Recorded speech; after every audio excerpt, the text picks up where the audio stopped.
ಏನು ಇವತ್ತು 15 ಲಕ್ಷ ಗಿಡಗಳನ್ನು ನೆಡೋ ಅಭಿಯಾನನ ಶುರು ಮಾಡಿದ್ದೀರಾ. ತಮ್ಮ ಪರಿಚಯ ಮಾಡಿಕೊಟ್ಟು ಈ ಅಭಿಯಾನದ ಬಗ್ಗೆ ನಮಗೆ ಸ್ವಲ್ಪ ತಿಳಿಸ್ಕೊಡ್ಬೋದಾ? ನಾನು ರಮ್ಯಶ್ರೀ ಅಂತ ಅಸಿಸ್ಟೆಂಟ್ ಎಕ್ಸಿಕ್ಯೂಟಿವ್ ಇಂಜಿನಿಯರ್ BDA ಇಂದ. ಸೊ ನಾವು 50ನೇ ವರ್ಷದ ಸಂಭ್ರಮಾಚರಣೆ ಪ್ರಯುಕ್ತ ಬೆಂಗಳೂರು ಅಭಿವೃದ್ಧಿ ಪ್ರಾಧಿಕಾರದಲ್ಲಿ 15 ಲಕ್ಷನ ಗಿಡನ ಒಂದೇ ದಿನ ನೆಡುವ ಅಭಿಯಾನನ ಇಟ್ಟಿದ್ದೀವಿ. ಅದು ಈ ಶಿವರಾಮ್ ಕಾರಂತ ಲೇಔಟಲ್ಲಿ 8 ಲಕ್ಷ, 6 ಲಕ್ಷ ನಾಡಪ್ರಭು ಕೆಂಪೇಗೌಡದಲ್ಲಿ, 1 ಲಕ್ಷ ಬನಶಂಕರಿ ಲೇಔಟಲ್ಲಿ ನಮ್ಮ ಮಣಿವಣ್ಣನ್ ಸರ್ ಕಮಿಷನರ್ ಕಡೆ ವತಿಯಿಂದ ಇದು ಮಾಡ್ತಾ ಇದ್ದೀವಿ. ನಮ್ಮ ಲೇಔಟಲ್ಲಿ 50,000 ಗಿಡನ ನೆಡ್ತಾ ಇದ್ದೀವಿ. ಈ ಗಿಡಗಳು ಮುಂದಿನ ಪೀಳಿಗೆಗೆ ಪರಿಸರ ಇದಕ್ಕೋಸ್ಕರ ಹಾಗೂ ಮುಂದಿನ ಇವಾಗ ಮಳೆ ಬೆಳೆ ಇದಕ್ಕೋಸ್ಕರ ನಾವು ಗಿಡನ ಇದು ಮಾಡ್ತಾ ಇದ್ದೀವಿ.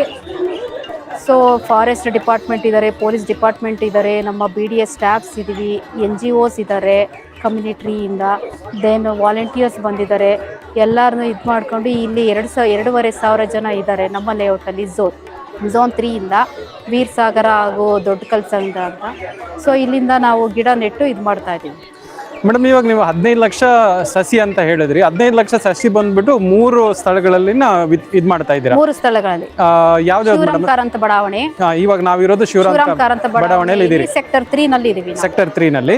ಮತ್ತೆ ಇನ್ನು 2 ಪ್ಲೇಸ್ ಯಾವ್ದು ಮೇಡಮ್? ಇನ್ನು 2 ಸ್ಥಳಗಳು ನಾಡಪ್ರಭು ಕೆಂಪೇಗೌಡ ಲೇಔಟ್ ಅಲ್ಲಿ 6 ಲಕ್ಷ ನೆಡ್ತಾ ಇದೀವಿ. ಬನಶಂಕರಿ ಬಡಾವಣೆಯಲ್ಲಿ 1 ಲಕ್ಷ ಇದು ಮಾಡ್ತಾ ಇದೀವಿ. ಸೊ ಅಲ್ಲಿ ಕೂಡ BDA ಸಿಬ್ಬಂದಿ ಮತ್ತೆ ಫಾರೆಸ್ಟ್ ಎಲ್ಲರೂ ಸೇರ್ಕೊಂಡು ಮಾಡ್ತಾ ಇದೀವಿ. ಇವತ್ತು ಕೆಂಪೇಗೌಡ ಜಯಂತಿ ಪ್ರಯುಕ್ತ ಮಾಡ್ತಾ ಇದೀವಿ.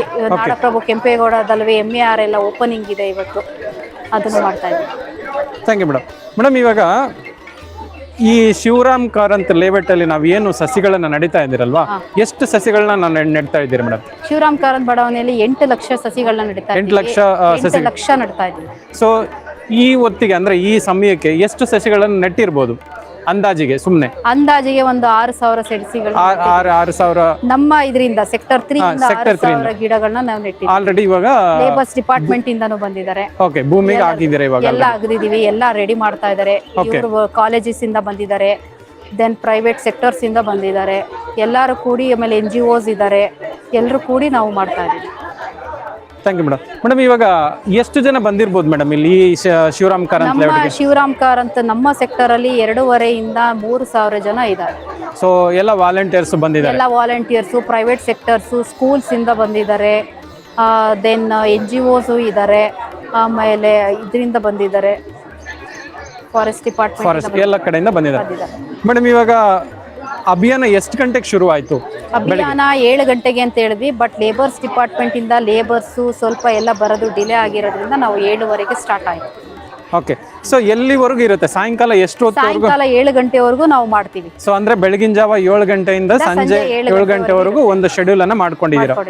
ಸೊ ಈಗ ಬಂದಿರುವಂತ ವ್ಯಾಲಂಟಿಯರ್ಗೆ ನಾನು ನೋಡ್ತಾ ಇದ್ದೀನಿ, ಅಂದ್ರೆ ಗೈಡೆನ್ಸ್ ಕೊಡ್ತಾ ಇದ್ದೀರಾ ನೀವು, ಅಂದ್ರೆ ಗಿಡಗಳನ್ನ ಹೇಗ್ ನೆಡೋದು, ಮತ್ತೆ ಅದ್ರ ಏನಂತ ಹೇಳ್ತಾರೆ, ಒಂದು ಎಕರೆಗೆ ನಾವು ಅಂದ್ರೆ 1.5 ಅಡಿ ಅಂತ ಪ್ಲಾನ್ ಮಾಡಿ ಗಿಡನ ನೆಡ್ತಾ ಇದೀವಿ. ಓಕೆ. ಒಂದು ಗಿಡದಿಂದ ಇನ್ನೊಂದು ಗಿಡಕ್ಕೆ ಅಂತರ 1.5 ಅಡಿ ಹತ್ರ ಇಟ್ಕೊಂಡಿದ್ದೀವಿ. ಇದರಲ್ಲಿ ಮಾವು ಇದೆ, ನೇರಳೆ ನೆಡ್ತಾ ಇದೀವಿ, ದೆನ್ ಬೇವು, ಹೊಂಗೆ, ಆಲದ ಮರ, ಅರಳಿ ಮರ, ಈ ತರದ ಎಲ್ಲಾ ಬಳ್ಳಿಗಳು, ಆಮೇಲೆ ಫ್ರೂಟ್ಸ್ ಗಿಡಗಳಾದಲ್ಲಿ ಸೀತಾಫಲ ಎಲ್ಲಾನು ನೆಡ್ತಾ ಇದೀವಿ. ಅಂದ್ರೆ ಎಲ್ಲಾ ತರ ತಳಿಗಳನ್ನು ಇದು ಮಾಡ್ತಾ ಇದ್ದೀರಾ? ಸರಿ, ಫಾರೆಸ್ಟ್ ಟೈಪ್ ಮಾಡ್ತಾ ಇದೀವಿ ನಾವು. Super madam. ಇವಾಗ ನೀವು ಈ ಒಂದು ಒಳ್ಳೆ ಅಭಿಯಾನ ನಡೆಸ್ತಾ ಇದ್ದೀರಾ ಅಂತ ಹೇಳಿದ್ರೆ, ಇದೊಂದು ಪರಿಸರಕ್ಕೆ ಒಂದು ಒಳ್ಳೆ ಕೊಡುಗೆ. ವಾತಾವರಣ ಆಗಿರ್ಬೋದು, ಮಳೆಗಾಗಿರ್ಬೋದು, ಅಥವಾ ನಾವು ಜೀವಿಸ್ತಾ ಇರೋ ಎಲ್ಲದಕ್ಕೂ ಉಪಯೋಗ ಆಗುತ್ತೆ. ಹೌದು. ಸೊ ಈ ಗಿಡಗಳನ್ನ ಲೈಕ್ ಅಂತ ಹೇಳಿದ್ರೆ ನೆಟ್ ಆದ್ಮೇಲೆ ಇದನ್ನ ಹೇಗ್ ನೋಡ್ಕೊಳ್ತೀರಾ? ನಾವು ಅದು ಬೋರ್ಸ್ ಎಲ್ಲ ತೆಗ್ಸಿದೀವಿ, ದೆನ್ NGOs ಇರ್ತಾರೆ, ಅವರು ನೋಡ್ಕೊಂತೀವಿ ಅಂತ ಹೇಳಿದ್ದಾರೆ. ನೀರ್ ಹಾಕಿ ಅದನ್ನ ಸ್ವಲ್ಪ ಬೆಳೆಯೋವರೆಗೂ ನಾವು ಇದು ಮಾಡ್ತೀವಿ. ಸೊ ಅಂದ್ರೆ ಗಿಡ ದೊಡ್ಡದಾಗೋವರೆಗೂ ಅದನ್ನ ಪೋಷಣೆ ಮಾಡ್ತೀವಿ ನಾವು. ಅದಕ್ಕೆ ಬೇಕಾಗಿರೋ ಎಲ್ಲ ಗೊಬ್ಬರ ಆಗಿರ್ಬೋದು, ನೀರ್ ಆಗಿರ್ಬೋದು ಹಾಕಿ ಎಲ್ಲ ಇದು ಮಾಡಿದೀವಿ. ನೀರೆಲ್ಲ ಹಾಕಿ ಅದನ್ನ ಸ್ವಲ್ಪ ಒಂದು ಲೆವೆಲ್ ವರೆಗೂ ನಾವು ಇದು ಮಾಡ್ತೀವಿ. Super madam. ಇವಾಗ ನಿಮ್ಮ BDA ಬಗ್ಗೆ ಹೇಳ್ಬೇಕಂತ ಹೇಳಿದ್ರೆ ಏನೆಲ್ಲ ಇನಿಷಿಯೇಟಿವ್ ತಗೊಂಡಿದ್ದೀರಾ ನಿಮ್ಮ ಕಡೆಯಿಂದ ಈ ಸಸಿಗಳನ್ನ ನೆಡಲಿಕ್ಕೆ? ಏನೆಲ್ಲ ಇನಿಷಿಯೇಟಿವ್ಸ್ ಅಂದ್ರೆ ಏನೆಲ್ಲ ಪೂರ್ವ ತಯಾರಿಗಳನ್ನ? ಕ್ಲಿಯರೆನ್ಸ್ ಮಾಡಿ, ನೇಗಿಲಿಂದ ಎಲ್ಲ ಇದು ಮಾಡಿಸಿ, ದೆನ್ ಬಿಫೋರ್ ದಟ್ ಅದು ಕಲ್ಲು ಮಣ್ಣು ಏನೇನಿರುತ್ತೆ ಅದನ್ನೆಲ್ಲ ತೆಗೆಸಿಸಿ, ಬೋರ್ ಎಲ್ಲ ಹಾಕ್ಸಿ, ಫಸ್ಟ್ ಫೀಲ್ಡ್ ನ ಪ್ರಿಪೇರ್ ಮಾಡಿಸಿ, ದೆನ್ ಆಮೇಲಿಂದ ನಾವು ಸಸಿಗಳನ್ನ ನೆಡ್ಸ್ತಾ ಇದ್ದೀವಿ. ತುಂಬ ಸಂತೋಷ ಆಯಿತು ಮೇಡಮ್ ಇವಾಗ ನೀವು ವ್ಯಾಲಂಟಿಯರನ್ನು ನೋಡಿದಾಗ ಅಂದರೆ ಸಾವಿರಾರು ಸಂಖ್ಯೆಯಲ್ಲಿ ಬಂದಿದ್ದಾರೆ, ನಿಮ್ಮನ್ನು ಬಂದುಬಿಟ್ಟು ಮಾತಾಡಿಸ್ತಾರೆ, ಕೇಳ್ತಾರೆ ನಿಮಗೆ ಗಿಡ ಹೇಗೆ ನೆಡೋದು ಅಥವಾ ಇಲ್ಲ ಅಂತ ಹೇಳಿದ್ರೆ ಅವರಲ್ಲಿರುವ ಒಂದು ಉತ್ಸಾಹನ ನೋಡಿ ನಿಮ್ಮ ಮನಸ್ಸಲ್ಲಿ ಏನು ಅನಿಸುತ್ತೆ ಮೇಡಮ್? ಎಲ್ಲರಿಗೂ ನಮ್ಗೆ ಖುಷಿ ಆಯ್ತು. ಆ್ಯಕ್ಚುಲಿ ತುಂಬ ಜನ ವಾಲಂಟಿಯರ್ಸ್ ಬಂದಿದ್ದಾರೆ, ನಾವು ಎಕ್ಸ್ಪೆಕ್ಟೇಷನ್ಗಿಂತಲೂ ತುಂಬ ಜನ ಬಂದಿದ್ದಾರೆ. So I am feel very happy to that ಈ ಅಭಿಯಾನಕ್ಕೆ ನಮಗೆ ತುಂಬ ಖುಷಿ ಆಯಿತು. Super madam. ಮೇಡಮ್ ತುಂಬ ಖುಷಿ ಆಯಿತು ನಿಮ್ಮ ಜೊತೆ ಮಾತಾಡಿ, ತುಂಬ ವಿಷಯಗಳನ್ನು ತಿಳಿಸ್ಕೊಟ್ರಿ. ಲೈಕ್ ಅಂತ ಹೇಳಿದ್ರೆ ಇವತ್ತು ಎಲ್ಲಿಂದ ಎಲ್ಲವರೆಗೆ ಇರುತ್ತೆ ಅಂದರೆ ಬೆಳಗ್ಗೆ 7 ಗಂಟೆಯಿಂದ ಸಂಜೆ 7 ಗಂಟೆವರೆಗೂ ಈ ಅಭಿಯಾನ ನಡೆಯುತ್ತೆ. ಸುಮಾರು 15 ಲಕ್ಷ ಗಿಡಗಳನ್ನು ನಾವು ನೆಡ್ತಾ ಇದ್ದೀರಿ. ಅದು 1 ಎಕರೆಗೆ ಒಂದು 13,000 ಸಸಿಗಳನ್ನ ಬರುತ್ತೆ. ಇವಾಗ ಆಲ್ರೆಡಿ 6,000 ಸಸಿಗಳನ್ನ ನಾವು ನೆಟ್ಟಿದ್ದಾರೆ. ಇನ್ನು 7 ಗಂಟೆ ಒಳಗಡೆ ಮಿಕ್ಕಿರೋ ಸಸಿಗಳನ್ನ ನಾವು ನೆಡ್ತಾರೆ, ಕಂಪ್ಲೀಟ್ ಮಾಡ್ತೀರಾ. ಅದಾದ್ಮೇಲೆ ಗಿಡಗಳನ್ನು ಕೂಡ ನೀವು ಇವಾಗ ಏನು ನೆಟ್ಟಿದ್ದೀರಾ ಅದನ್ನ ಪೋಷಣೆ ಮಾಡ್ತೀರಾ, ಒಂದು ಮರ ಬರೋವರೆಗೂ ಒಂದು ಲೆವೆಲ್ ಪೋಷಣೆ ಮಾಡುತ್ತೆ, ಅದರಿಂದ ಮತ್ತೆ ಮುಂದಕ್ಕೆ ತಗೊಂಡು ಹೋಗ್ತೀರಾ. Thank you so much sir. ನಮಸ್ಕಾರ ಸರ್. ನಮಸ್ತೆ ಸರ್. ಇವಾಗ ನಾನು ಮೇಡಮ್ ಜೊತೆ ಮಾತಾಡ್ತಾ ಇದ್ದೆ ಇವತ್ತಿನ ಶೆಡ್ಯೂಲ್ ಬಗ್ಗೆ, ಮತ್ತೆ ಎಷ್ಟು ಗಿಡಗಳು ನೆಡ್ತಾರೆ ಏನೆಲ್ಲ ಹೇಳಿದ್ರು. ಸರ್, ಈ ಸಸ್ಯ ಏನು ನೆಡ್ತಾ ಇದ್ದೀರಲ್ವಾ, ಇದ್ರ ಬಗ್ಗೆ ಒಂದು ಸ್ವಲ್ಪ ವಿಶ್ಲೇಷಣೆ ಮಾಡೋದಾದ್ರೆ ನಿಮ್ಮ ಪ್ರಕಾರ? ಸರ್, ಈಗ ಇದು ಒಂದು ಮಿಯಾವಾಕಿ ಕಾನ್ಸೆಪ್ಟಲ್ಲಿ ಸಸ್ಯಗಳನ್ನ ನೆಡ್ತಿರೋದು. ಪ್ಲಸ್ ಇದರಲ್ಲಿ ಏನಂದರೆ ನಾವು ಸಸ್ಯಗಳನ್ನ 2 ಅಡಿ 1.5 ಅಡಿ ಅಂತರದಲ್ಲಿ ನೆಡ್ತಾ ಇರೋದ್ರಿಂದ ಒಂದು ದಟ್ಟ ಅರಣ್ಯವನ್ನು ಸೃಷ್ಟಿ ಮಾಡಿದ ರೀತಿಯಲ್ಲಿ ಮಾಡೋಕ್ಕೆ ಹೊರಟಿದ್ದೀವಿ. ಇದು ಪ್ರಪ್ರಥಮ ಬಾರಿಗೆ ಮಾಡ್ತಾ ಇರುವಂಥ ಒಂದು ಕಾರ್ಯಕ್ರಮ. ಇದರಲ್ಲಿ ಸಾಕಷ್ಟು ಸಾವಿರಾರು ಗಟ್ಟಲೆ NGOs ಪ್ಲಸ್ ವಾಲಂಟಿಯರ್ಸು, ಆಮೇಲೆ ಕಾಲೇಜಿಂದ ಎಲ್ಲ ಸ್ಟೂಡೆಂಟ್ಸ್ಗಳು ಬಂದು ಭಾಗವಹಿಸಿದ್ದಾರೆ. Super sir. ಸರ್, ತುಂಬ ಸಂತೋಷ ಆಯಿತು.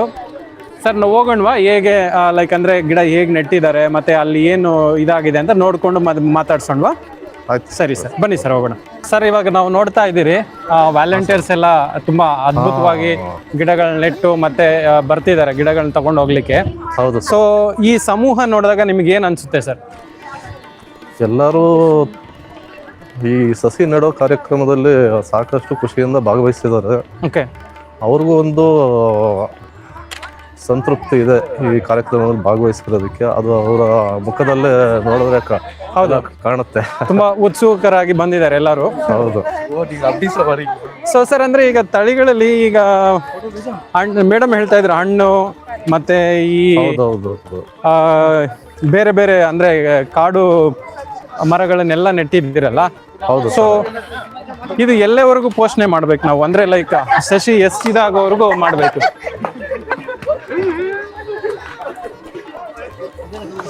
ಸರ್, ಈಗ ಏನಂದ್ರೆ ಇದು ಸಸಿ ನೆಟ್ಟ ತಕ್ಷಣ ಇದು ಕಾರ್ಯಕ್ರಮ ಯಶಸ್ವಿ ಆಗಲ್ಲ. ಏನಂದ್ರೆ 3 ವರ್ಷಗಳ ಕಾಲ ಸತತವಾಗಿ ಇದನ್ನ ನಿರ್ವಹಣೆ ಮಾಡುವಂಥದ್ದು ಇರ್ತದೆ.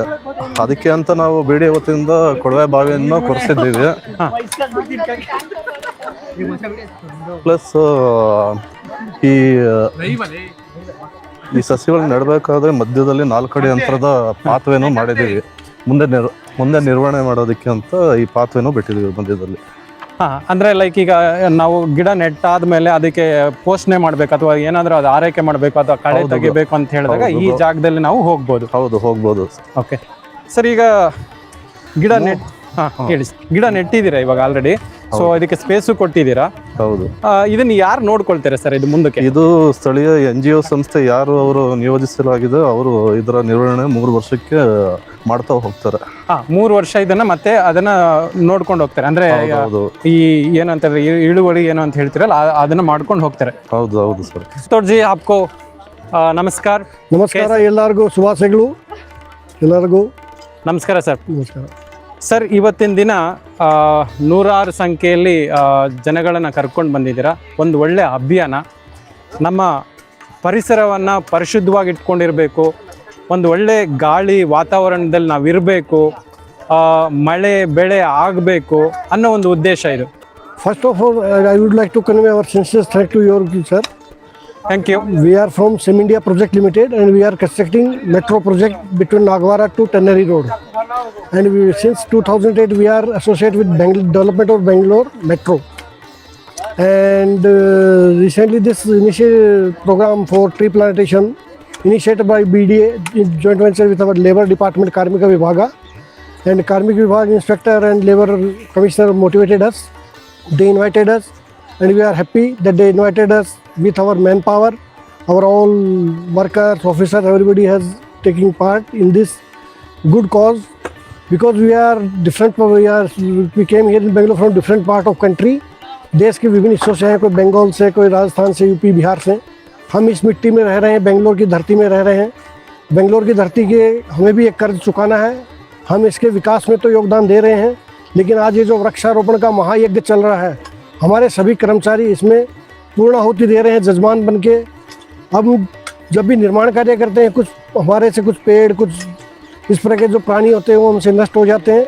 तो ये हम जब पेड़ लगाएंगे, आने वाले समय में पीढ़ियाँ, हम आज जो ताज़ी हवा में सांस ले रहे हैं, हमारा ये उद्देश्य रहेगा कि आने वाली जो पीढ़ियाँ बेंगलोर की, वो भी ताज़ी हवा में सांस ले सके. क्योंकि बेंगलोर में देखा गया है, जो भी यहाँ जॉब करने, नौकरी करने आता है, वो लौट के अपने गांव को जाना नहीं चाहता है. यहाँ का वातावरण ही ऐसा है. इतिहास में पढ़ा गया है, एक ज़माने में यहाँ पे 1000 झीलों का शहर था बेंगलोर. अंग्रेज़ लोग जब मद्रास रेजिडेंसी से मैसूर रेजिडेंसी में जाते थे, तो उन्होंने देखा ये शहर बहुत अच्छा है, 1000 लेक है, वातावरण बहुत अच्छा है, लाखों की संख्या में पेड़ थे, आज भी पेड़ कुछ जिंदा है उनमें से. तो ये बेंगलोर के हर व्यक्ति की, हर नागरिक की, चाहे वो देश के किसी भी हिस्से से यहाँ आया हो, इस मिट्टी में रह रहे हैं, हमारी सभी की पूर्ण जिम्मेदारी है कि बेंगलोर शहर को हम स्वच्छ रखें, हरा भरा रखें. और हम इस शहर को जाने से पहले एक सौगात दे के जाएँ इन हरे भरे पेड़ों की. जब ये पेड़ बड़े हो जाएंगे, इसमें हम रहेंगे नहीं रहेंगे, लेकिन आने वाली पीढ़ियाँ हमें याद रखेंगी.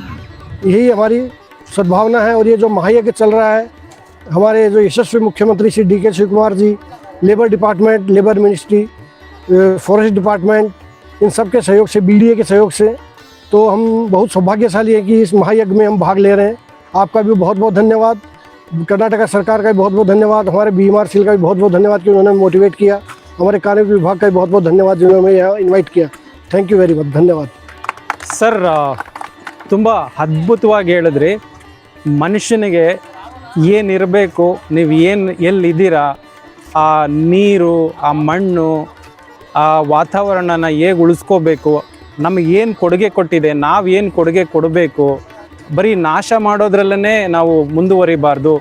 ನಮ್ಮ ಕಡೆಯಿಂದ ಏನಾಗುತ್ತೆ, ನೀವು ಹೇಳಿದ್ರಿ ಒಂದು ಮಾತನ್ನು, ನಾನು ಇಲ್ಲಿನ ನೀರನ್ನು ಕುಡಿದಿದ್ದೇನೆ, ನಾನು ಇಲ್ಲಿ ವಾಸಿಸಿದ್ದೇನೆ, ನಾನು ಇದಕ್ಕೋಸ್ಕರ ಏನೋ ಒಂದು ಮಾಡಬೇಕು, ನಾನು ಇವತ್ತು ಗಿಡ ನೆಡ್ತಾ ಇದ್ದೇನೆ, ನಾಳೆ ನಾನು ಈ ಗಿಡದಲ್ಲಿ ನಾನು ಅಂದರೆ ಸಂರಕ್ಷಣೆ ತಗೊಳ್ತೀನೋ ಇಲ್ಲ ಗೊತ್ತಿಲ್ಲ, ಆದರೆ ಮುಂದಿನ ಪೀಳಿಗೆಗೆ ಇದು ಉಪಯೋಗ ಆಗುತ್ತೆ ಅಂತ ಹೇಳಿದ್ರೆ ತುಂಬ ನಮ್ಮ ಕಡೆಯಿಂದ ಅಭಿನಂದನೆಗಳು.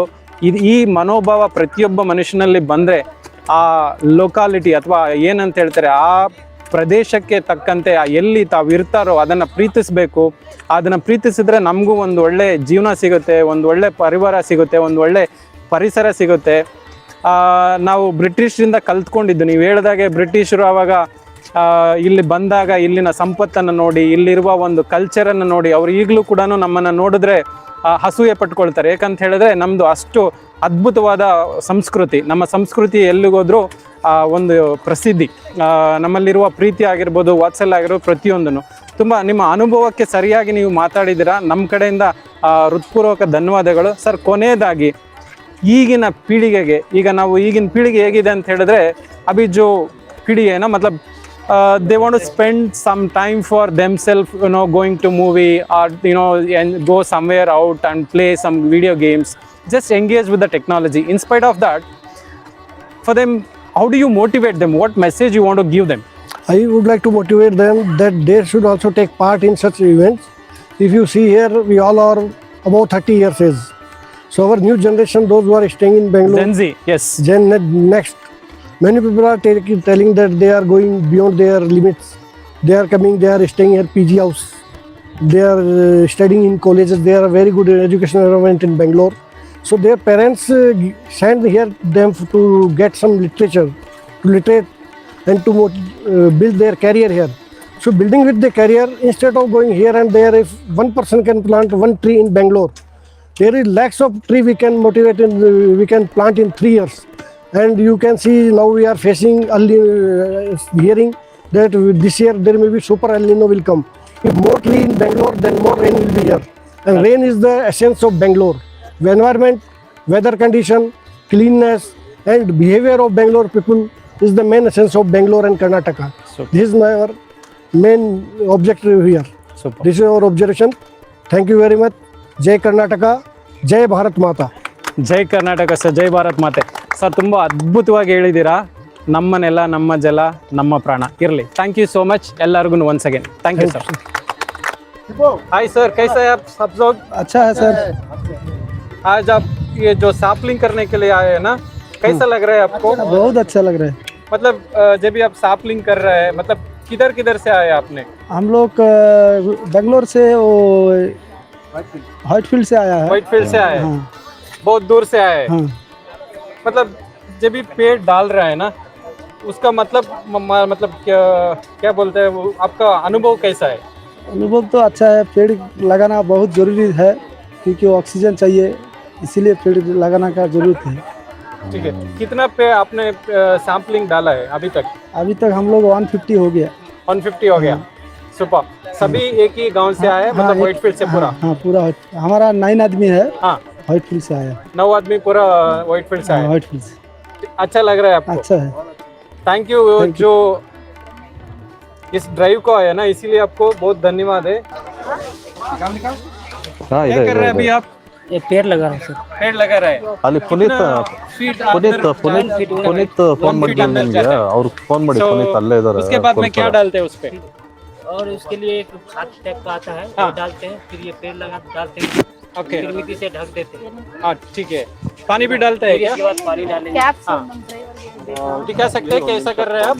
मैं अभी तो ये डिप कर रहा हूँ इसको. जी. डिप करने के बाद ये खोलेंगे और ये ऊपर से ये जो अपना ये खाद टाइप का है हाँ, डाल देंगे. फिर पानी डालेंगे, फिर मस्त पेड़ बड़ा हो जाएगा. ಎಲ್ಲಿಗೆ ಯಾವ ಸೈಟ್ ಇರಬೇಕು? Thank you. Thank you. Oxygen मिलेगा लोगों को. थैंक यू जी. आपका नाम क्या है सर जी? दीपक सिंह. कहाँ से आए आप?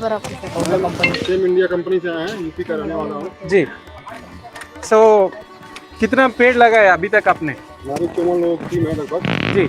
अभी तक लगभग 8-10 हज़ार से ऊपर हम लोग पेड़ लगा चुके हैं. जी. सो कैसा लग रहा है आपको? अगर आप पेड़ लगाने से समय पे कैसा लग रहा है? अच्छा लग रहा है. हम लोग ಸೈಟ್ಗೆ बहुत ही एक इंजॉयमेंट के साथ ही हम लोग, Caps हमारी पे पूरी टीम वर्क कर रही है. ಆ ಲೇಬರ್ ಡಿಪಾರ್ಟ್ಮೆಂಟ್ ಇದ್ರಲ್ಲ ಅವ್ರು कुछ कहना चाहता है जो लोग अभी तक मतलब बाहर आने के लिए सोचते हैं, मतलब संडे सैटरडे में मूवी में जाता है, लेकिन कुछ बाहर अगर ऐसे यहाँ की जो सरकार काम कर रही है, थोड़ा इंजॉयमेंट के साथ साथ काम भी हो जा रहा है, लोगों को अच्छा भी लग रहा है. ऐसे ही हम चाहेंगे कि और लोग, सरकार जो है प्रोत्साहन करे, लोगों को बढ़ावा दे काम करने के लिए. हाय सर, आपका थोड़ा परिचय कर सकते हैं आप? जी, मेरा नाम नरेंद्र सिंह धामी. जी. मैं बिलोंग करता हूँ उत्तराखंड धारचूला से. जी. मैं इधर सेम इंडिया कंपनी में ऑफिस बॉय के तौर पे जॉब करता हूँ. हमने आज हमारे कंपनी की तरफ से, गवर्नमेंट की तरफ से जो इधर पॉल्यूशन को कंट्रोल करने के लिए पेड़ पौधों का लगाया जा रहा है. ये बहुत अच्छी बात है. हमारी कंपनी हमारे सीनियर लोगों ने बहुत बढ़िया हमारा साथ दिया. हम भी बढ़िया से खुश है. सरकार की तरफ से भी बढ़िया अच्छा लग रहा है. जी सर.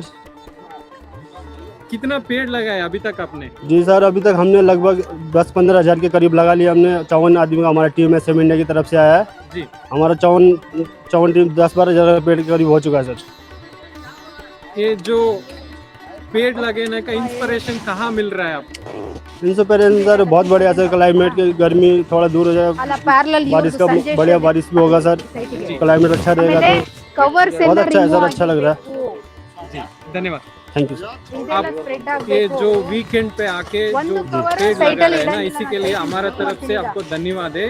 ऐसा ही लोग आना है. अगर आपके साथ जो भी दोस्त है, परिवार है, लेके आइए. मतलब ಸರ್ ನಮಸ್ಕಾರ. नमस्ते. ಸರ್ ಏನ್ ಅನ್ನಿಸ್ತಾ ಇದೆ ಸರ್, ಇವತ್ತಿನ ದಿನ ಇಷ್ಟು ಜನ ಕ್ರೌಡ್ ಇದು ಮಾಡಿದ್ದಾರೆ, ನೀವೇ ಮ್ಯಾನೇಜ್ ಮಾಡ್ತಾ ಇದ್ದೀರಾ, ಸೈಟ್ ಇಂಜಿನಿಯರ್ ಅಂತ ಹೇಳಿದ್ರಿ, ಏನ್ ಅನ್ನಿಸ್ತಾ ಇದೆ ಸರ್? ಇದು green initiative from BDA and department of labour 15 lakhs trees ಹಾಕಬೇಕು ಅಂತ ಹೇಳ್ಬಿಟ್ಟು ಒಂದು ಮಹತ್ವಾಕಾಂಕ್ಷೆ ಸರ್ಕಾರದ ಯೋಜನೆ ಆಗಿರೋದ್ರಿಂದ ಇವತ್ತು ಸ್ವಯಂ ಸೇವಾ ಸಂಸ್ಥೆಗಳು ಮತ್ತು ಕಾರ್ಮಿಕ ಇಲಾಖೆ ಮತ್ತು ಇತರ ಎಲ್ಲ NGOಗಳ ಸಹಕಾರದೊಂದಿಗೆ ಇವತ್ತು ನಾವು ಈ ಒಂದು ಮೆಗಾ ಒಂದು ಕಾರ್ಯಕ್ರಮವನ್ನು ಹಮ್ಮಿಕೊಂಡಿದ್ದೀವಿ. ಈ ಕಾರ್ಯಕ್ರಮ ಇವಾಗಲೂ ಸಹ ಅರ್ಥಪೂರ್ಣವಾಗಿರ್ತಕ್ಕಂಥ ಕಾರ್ಯಕ್ರಮ ಮತ್ತು ನಾವು ಪರಿಸರಕ್ಕಾಗಿ ನಮ್ಮ ಕೊಡುಗೆಯನ್ನು ನೀಡ್ತಾ ಇದ್ದೀವಿ. ಅದೊಂದು ಸಮಾಧಾನ ನಮ್ಮೆಲ್ಲರಿಗೂ ಇದೆ ಅಂತಕ್ಕಂಥದ್ದು ಈ ಸಂದರ್ಭದಲ್ಲಿ ನಾನು ಹೇಳ್ತಾ ಇದ್ದೀನಿ. ಸರ್ ತುಂಬ ಧನ್ಯವಾದ. ಒಂದು ಒಳ್ಳೆ ಕಾರ್ಯಕ್ರಮ ನಡೆಸ್ತಾ ಇದ್ದೀರಾ. ನಿಮಗೆಲ್ಲ ಶುಭವಾಗಲಿ. Thank you so much. Thank you. Thank you. Each and every one. Thank you sir. Thank you sir. ನಮಸ್ಕಾರ. ನಮಸ್ತೆ ಮೇಡಮ್. ನಮಸ್ತೆ ಸರ್. ಸರ್, ಇವತ್ತಿನ ಅಭಿಯಾನದ ಬಗ್ಗೆ ಸ್ವಲ್ಪ ವಿಚಾರಣೆ ಮಾಡಿ ಕೊಡ್ಬೋದಾ? आज का ये जो वृक्षारोपण अभियान है BDA के सहयोग से, कार्मिक विभाग के सहयोग से इसका आयोजन किया है।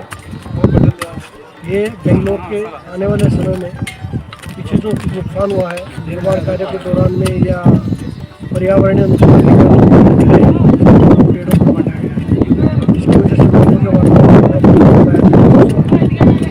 इस प्रकार के जो आयोजन किया गया वृक्षारोपण का, बोला गया कि आज रोड में रिपोर्ट किया जाएगा कि बेंगलोर में एक दिन कर्नाटका के यशस्वी मुख्यमंत्री श्री DK शिवकुमार साहब, BDA के चेयरमैन श्री नैनी अली साहब, कार्मिक विभाग के अधिकारी और हम सभी जितने भी कॉन्ट्रैक्टर्स हैं, हम जैसे मीडिया से हैं, नागवाड़ा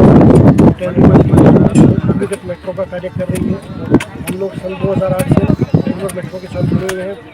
इससे पूर्व हमने बैतनहल्ली से सोकिया रोड तक का एलिवेटेड मेट्रो का कार्य पूरा किया। अभी हम अंडरग्राउंड मेट्रो में कार्य कर रहे हैं। हमारे सभी कर्मचारी और अधिकारीगण आज हमको इन्वाइट किया गया कार्मिक विभाग की ओर से कि आप आइए, ये जो पर्यावरण का महायज्ञ का आयोजन किया गया है इसमें आप भाग लीजिए।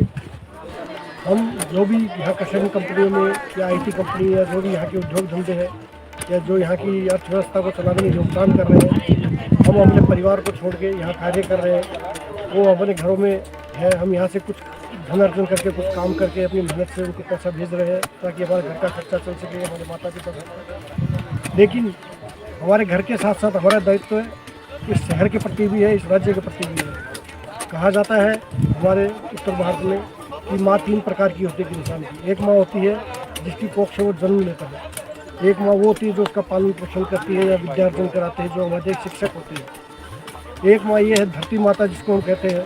हमारे पुराणों में कहा गया है हम लोग सभी पंचभूत, हमारा जो शरीर है 5 भूतों से मिलकर बना गया है, पंचधातु से, वायु, आकाश, अग्नि, जल और धरती। इंसान जब अंतिम समय में होता है तो उसे मिट्टी में या तो दफन किया जाता है या उसे मिट्टी में जलाया जाता है। हमारी जो शरीर है वो मिट्टी में समाहित हो जाता है। तो इस मिट्टी की हम रखवाली कैसे करें? मिट्टी की रखवाली करने के लिए, इस वातावरण की रखवाली करने के लिए हम सबसे बड़ा पुण्य का कार्य अगर कोई है तो पेड़। हर व्यक्ति एक पेड़ अपने जीवन में कम से कम 5 पेड़ लगाए और उसमें से अगर किसी कारण से 2 पेड़ चले भी गए तो 3 पेड़ जिंदा रहेंगे। वो पेड़ आने वाली पीढ़ियों को सांस देंगे, अच्छा पानी देंगे। ज़्यादा से ज़्यादा पेड़, जहाँ भी पेड़ देखेंगे आप हिमालय में देखते हैं, जम्मू कश्मीर, हिमाचल, उत्तराखंड, हमारे जो पहाड़ी क्षेत्र है वहाँ ज़्यादा बारिश होती है क्योंकि वहाँ वृक्ष बहुत ज़्यादा है। इसी वजह से वहाँ पानी बरसता है और 12 महीना वहाँ को पीने का पानी, कृषि की भूमि के लिए पानी मिलता है। आप कावेरी का देख सकते हैं, वहाँ उस क्षेत्र में जहाँ से कावेरी का उद्गम स्थल है, काफ़ी संख्या में जलवायु है वहाँ की, जो है वो ऊपर पेड़ पौधों के हिसाब से वहाँ काफ़ी पेड़ पौधे हैं। कावेरी के किनारे किनारे जहाँ जहाँ आप जाएंगे पूरे आपको पेड़ पौधों का जंगल मिलेगा। इसी तरह कर्नाटक जो है वो भारत में अभी आज की डेट में दूसरा राज्य है सबसे ज़्यादा बाघ रहते हैं।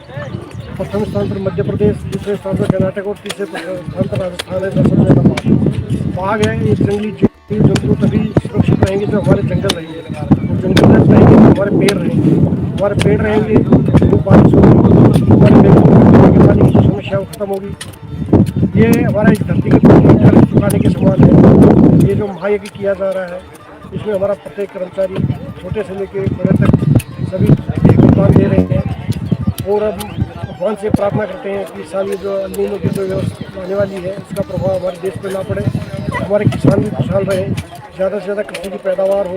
वो तभी संभव होगी जब ज़्यादा से ज़्यादा पेड़ होंगे, ज़्यादा से ज़्यादा बारिश होगी, किसानों को कम मेहनत करनी होगी और ज़्यादा उपज का होगा। तभी हमें आयात करके खाना खाना पड़ेगा, जो कि हमारे जैसे विकासशील देश के लिए संभव है। यही हमारी शुभकामनाएं और हम धन्यवाद देना चाहते हैं हमारे जो क्लाइंट है BMRCL उनको भी, जिनके अंतर्गत हम कार्य कर रहे हैं। और विशेष तौर पर धन्यवाद हमारे कार्मिक विभाग के अधिकारीगण श्रीकांत पाटिल साहब, मनोहर साहब, सुषमा मैडम, मंजुला मैडम और यमुना मैडम जिन्होंने हमको यहाँ इन्वाइट किया, देवानंद साहब, धूप पासा साहब, श्रीकांत पाटिल साहब, सभी का बहुत बहुत धन्यवाद देना चाहेंगे। और हमसे रिक्वेस्ट करेंगे कि इस प्रकार का अगर बेंगलुरु में कभी कोई कार्य हो जो कि सोसाइटी के लिए हो, जिससे हम बेंगलुरु शहर को कुछ लौटा सकें, तो हमें हमारी कंपनी को ज़रूर सूचित करें। हम तन मन धन से जैसा भी होगा हम पूरा सहयोग करेंगे इस बेंगलुरु शहर को एक नया शहर बनाने में। एक छोटी सी कहावत कही जाती है, धूल धुआं और भरता शोर, धरती चली विनाश की ओर। इस धरती को अगर विनाश से बचाना है तो उसमें सभी को पर्यावरण का संरक्षण करना होगा, बेंगलुरु शहर को स्वच्छ और सुंदर रखना होगा, तभी ये संभव है। बहुत बहुत धन्यवाद आपको। जय कर्नाटका, जय Bharat Mata. Thank you so much sir, ತುಂಬ ಅದ್ಭುತವಾಗಿ ಹೇಳಿದ್ರಿ. ಒಂದು 5 ನಿಮಿಷ ಸಮಯ ತೆಗೆದುಕೊಂಡು ಏನೆಲ್ಲ ನಿಮ್ಮ ಅನುಭವಕ್ಕೆ ಸರಿಯಾಗಿ ಹೇಳಿದ್ದೀರಾ. ತುಂಬ ಖುಷಿ ಆಯಿತು. ಇಷ್ಟು ಜನ ಬಂದಿದ್ದೀರಾ. ಒಂದು ಒಳ್ಳೆ ಕಾರ್ಯಕ್ರಮ ಚೆನ್ನಾಗಿ ಯಶಸ್ವಿ ಆಗಲಿ, ಗಿನ್ನಿಸ್ ರೆಕಾರ್ಡನ್ನು ಟಚ್ ಮಾಡಲಿ, ಮತ್ತು ಸಾವಿರಾರು ಜನಗಳನ್ನು ಪೋಷಣೆ ಮಾಡಲಿ ಅನ್ನೋದು ನಮ್ಮ ಅಭಿಪ್ರಾಯ. Thank you so much. Thank you madam.